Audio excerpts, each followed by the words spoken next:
जिधर जिधर पैर घुमाते हैं उधर ही उधर दिखता है। अरे किधर भी है, वो सब जगह है, वो सब जगह सर्वत्र है। ईशावास इदम सर्वम यत् किंचित जगत्याम जगत, सब जगह।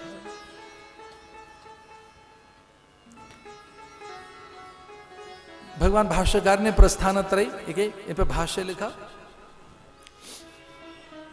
मेरे साथ मिलकर बोलो, एक आपको बहुत ऊंची बात बताते हैं, बोलो ब्रह्मविद ब्रह्मैव भवति, ब्रह्मविद ब्रह्मैव भवति, ब्रह्मविद ब्रह्मैव भवति। वही हो जाता है, तुम्हें जान तुम्हें हो जाई, तुम्हारी कृपा तुम्हें रघुनंदन। ज्ञान में डगार लेता है ज्ञानी, ये कहता है हम ब्रह्मास्मि तत्त्वमसि प्रज्ञानम ब्रह्मायम आत्मा ब्रह्म, आई एम दैट, मैं वही हूं, मैं वही हूं, मैं वही हूं। और मनुष्य का एक प्रश्न अधूरा है चिरकाल से, जब से आदमी बना है एक प्रश्न उसका पीछा कर रहा है, जब से आदमी बना है एक प्रश्न उसका पीछा कर रहा है। अगर वो प्रश्न आपने उत्तर के रूप में पा लिया, उस प्रश्न का उत्तर मिल गया, फिर सारी उलझने दुविधाएं भाग जाती हैं। उस प्रश्न को पूछो अपने से, एक ही प्रश्न है जो चिरकाल से पीछा कर रहा है आदमी का। प्रश्न का नाम बता दूं क्या है? तो पीछे पीछे बोलो को हम, जोर से बोलिए को हम, अरे ढंग से बोलो को हम। इसका अर्थ है कौन हूं मैं? अरे अपना पता नहीं करोगे कभी कौन है? को हम, रंग रूप जाति आयु वर्ण और ये प्रारब्ध कर्म फल क्या है? मैं क्या हूं? मैं प्रारब्ध का फल हूं। मैं जाति माने स्त्री पुरुष हूं, रंग रूप वर्ण में गोरा काला मोटा पतला, मैं आदमी औरत स्त्री कुमार चेला गुरु, मैं कौन हूं? मैं बचपन में तो ऐसा था, फिर थोड़ा और हो गया, फिर बदल गया। और बचपन से लेके अब तक के सारे चित्र देखो तो बदलते हुए दिखाई दे रहे हैं आप। तो ये जो बदल रहा है ये शरीर में कौन हूं? मैं विचार हूं, मैं संकल्प हूं, स्मृति कल्पना हूं, कौन हूं मैं? पूछो बोलो मैं कौन हूं? तो इसका अर्थ है संस्कृत में को हम। इसका एक ही उत्तर दिया शास्त्रों ने, बोलो को हम। इसका उत्तर है सो हम, वही मैं हूं, आई एम दैट। उत्तर क्या है? वही मैं हूं, वही मैं हूं, मैं उसी से हूं। मुझ में थोड़ा आकाश है, थोड़ा प्रकाश है, मुझ में थोड़ी वायु है, धरा है, मुझ में सब है, वही मैं हूं, मुझे वही समाया हुआ है। तो गुरु ने कोई एक भी बात ऐसी नहीं की, बांधा नहीं गुरु ने कि यही करना है। कुछ अजीब सी बात कह दी उन्होंने, पुंसान्ते नारायण स्मृति। मरने से पहले, इससे पहले तेरे शरीर चला जाए, प्राण चले जाए, ये माटी माटी में मिल जाए, जल वाष्प बनकर उड़ जाए, सब जल जाएगा और कुछ मुट्ठी राख रह जाएगी, उसे भी बीन बटोर कर सफेद कपड़े में गंगा जी में बहाएंगे, फिर भी इनका मन नहीं मानेगा, तर्पण करेंगे। तू नहीं बचेगा, तू बच जाएगा, ये नहीं बचेगा। ये नारायण स्मृति, तेरे भीतर नारायण से समझ ले मरने से पहले। फिर उसके लिए ये उपाय हो सकते हैं, जितासनो जित श्वासो जित संगो जितेंद्रिय आदि आदि अनेक योग यज्ञ जप तप पूजा पाठ। भगवते रूपो मनो संध्या। लेकिन इसे समझने के लिए, ये सब करने के लिए कोई स्थूल रूप चाहिए, ये सब करने के लिए कोई आधार चाहिए, मंत्र का, रूप का, कोई आकृति बिंब। तो जो गुरु बताएं वो कर लो, जो शास्त्र बताएं वो कर लो, जो माता पिता बताएं वो कर लीजिए, जो परंपरा से चल रहा है वो कर लो। लेकिन स्थूल रूप की चर्चा की भगवान ने, स्थूल रूप की, आकार की चर्चा की, बिंब की। गुरुदेव ने कहा कोई एक बिंब ले लो, एक मंत्र ले लो, एक मूर्ति ले लो, कोई एक छवि ले लो, कहीं एक जगह अटका अपने को कहीं, और बार बार वहां एकाग्र हो, बार बार। अच्छा, गुरु मंत्र दे देता है तो अटक तो लगा देता है, करता रहे, रिपीटिटिव।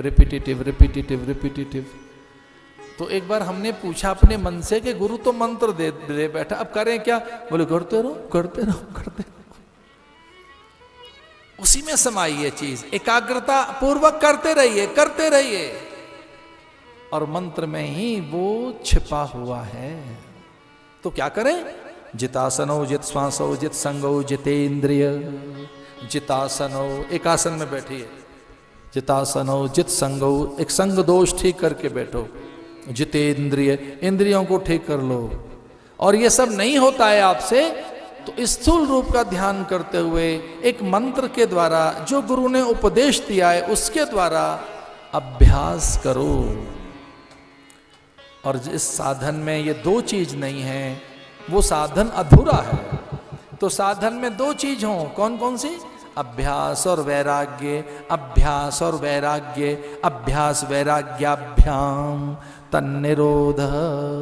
अभ्यास तो जो गुरु ने बताया उसका अभ्यास चलते रहो, करते रहो, आज सुबह शाम 8 याम, और वैराग्य पूर्वक करते रहो, वैराग्य पूर्वक, अर्थ पूर्वक, विचार पूर्वक, ज्ञान पूर्वक। जो गुरु ने बताया, शास्त्र ने बताया, जो माता पिता ने बताया, जो बड़ों ने बताया, करते रहो। कैसे करते रहो? वैराग्य पूर्वक। ये वैराग्य क्या है? ये वैराग्य क्या है? मुझे बड़ी अच्छी कथा याद आ जाती है वैराग्य के समय, वैराग्य की बात कहते हुए। एक साधु का कंबल चोर लेके भाग गया, एक साधु का कंबल एक चोर ने उठाया, भाग गया। साधु उसके पीछे पीछे, अरे मेरा कंबल चोरी हो गया। साधु तेज दौड़ा, अब साधु को धावक तो था नहीं, चोर बड़ा उस्ताद था, कंबल लेके भाग गया। साधु उसके पीछे पीछे। अब गांव के लोगों ने देखा साधु भाग रहा है, तो पूछा गांव के लोगों ने, महाराज जी कहां भाग रहे हैं आप? साधु ने कहा मेरा कंबल चोरी हो गया, ये इधर से चोर जा रहा है। चोर भाग गया। गांव के लोग भी देखो सब तरीके के लोग होते हैं, उनमें से एक दो लोग बड़े कुछ ऐसे थे, और उन्होंने कोई टिप्पणी सी कर दी साधु पर, और कहा कि महाराज आप तो ज्ञानी है, ध्यानी है, आपको तो त्रिकालदर्शी है, सब दिख जाता है, क्यों भाग रहे हो? आंखें बंद करके और ध्यान में देख लो चोर कहाँ है, वहां से कंबल ले आएंगे आपका। हमें क्यों दौड़ाते हो, क्यों भागते हो? आंखें बंद करके देख लो ना चोर कहाँ है, हम वहां चलते हैं। तो साधु ने कहा ये बात बहुत अच्छी है। तो साधु दौड़ता हुआ ठहर गया, रुक गया, आंखें बंद करके समाधि में, और कुछ पल के बाद तो साधु मुस्कुराने लगा। साधु के चेहरे पे आनंद छा गया, साधु सहज हो गया। तो गांव के लोगों को लगा कि इसको पता लग गया चोर का। तो गांव के लोगों ने कहा महाराज जी आंखें खोलो, बताओ चोर कहाँ है? तो उन्होंने कहा चोर का तो पता लग गया मुझे, आइए मेरे साथ साथ चलो। तो गांव के लोग पीछे पीछे, और साधु शमशान में जाकर बैठ गया। शमशान में साधु ने अपना बैठ गया। तो गांव के लोगों ने कहा यहां तो चोर नहीं दिखाई दे रहा है। तो साधु ने कहा आज नहीं, कल आएगा, परसों आएगा, आएगा यहीं आएगा, एक दिन यहीं आएगा। और हाँ कंबल भी साथ नहीं होगा उसके, यहां सब छूट जाएगा, यहीं आएगा। या तो आज आएगा, कल आएगा, कभी आएगा। एक ठिकाना है आदमी का, वो यहां जरूर आता है, शमशान में जरूर आता है। ये वैराग्य है। वैराग्य जानते हो किसे कहते हैं? सब यहां छूट जाना है। तो किस बात की अटक है? हमारी ऐसी ही संस्कृति है। हम निर्गुण निराकार उस ब्रह्म को मानने वाले हैं जहां कण कण में है ईसावास से इदम सर्वम यत् किंचित जगत्याम जगत। हम भारत के लोग कहते हैं परमात्मा कण कण में समाया है, मुझ में राम, तुझ में राम, सब में राम समाया। लेकिन हम साकार उपासक हैं, इसलिए मेरा गुरु साकार रूप में आया है। तो आसन देने लगे गुरु को, ऊंचे से आसन पर बिठाया कि ये मेरा गुरु नहीं परम गुरु है, ये तो परमेष्ठी गुरु है, इसमें सारी परंपरा मुझे दिखाई दे रही है। और भैया गुरु किसे कहते हैं? जिसका कोई गुरु हो। ये याद रखने की बात है। आप बेटे कब हैं? जब बाप है कोई आपका, और बिना बाप का बेटा नहीं हो सकता। वैसे ही जब बिना बाप के बेटा नहीं हो सकता, तो वैसे बिना गुरु के भी कोई गुरु नहीं हो सकता। गुरु मस्ट हैव गुरु। और जो गुरु ये कहते हैं हमारा तो कोई गुरु ही नहीं है, हम तो अपने आप हैं, तो भैया कहीं थोड़ा सा गड़बड़ है हल्की सी। कोई कहे मेरा बाप ही नहीं था, मैं तो अपने आप ही हो गया। नहीं, गुरु, गुरु माने परंपरा। आपका कोई गुरु होना चाहिए। फिर कौन आपका कोई गुरु है तो परम गुरु भी होगा कोई। अगर आपका कोई गुरु है तो परम गुरु होगा, और परम गुरु है तो परमेष्ठी गुरु भी कोई होगा, और परमेष्ठी गुरु है तो फिर उसका भी कोई गुरु होगा। तो गुरु तत्व का नाम है, विद्या का नाम है, परंपरा का नाम है। नारायण समारंभा अस्मदाचार्य पर्यंताम वंदे गुरु परंपराम। संयोग से मैं और आप बड़े भाग्यशाली हैं। पता है हम कहां बैठे हैं? गुरु के घर में। ये बदरिश गुरु है। आपको क्या लगता है हम भगवान के घर में बैठे हैं? ना, ये गुरु है। नारायण समारंभा, नारायण समारंभा, ये इससे आरंभ हुआ है, इससे उत्पत्ति हुई है। इसी के नाभि कमल से ब्रह्मा, और ब्रह्मा से मनु, शत्रुप आदि, ऐसे तो गुरु का आगमन हो गया। उसी में सारी परंपरा के दर्शन किए और कहने लगा परीक्षित, अतः प्रक्षामि संसिद्धि योगिनां परमं गुरुं।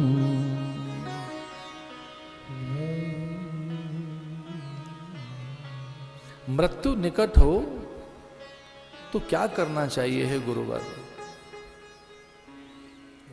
मृत्यु निकट हो।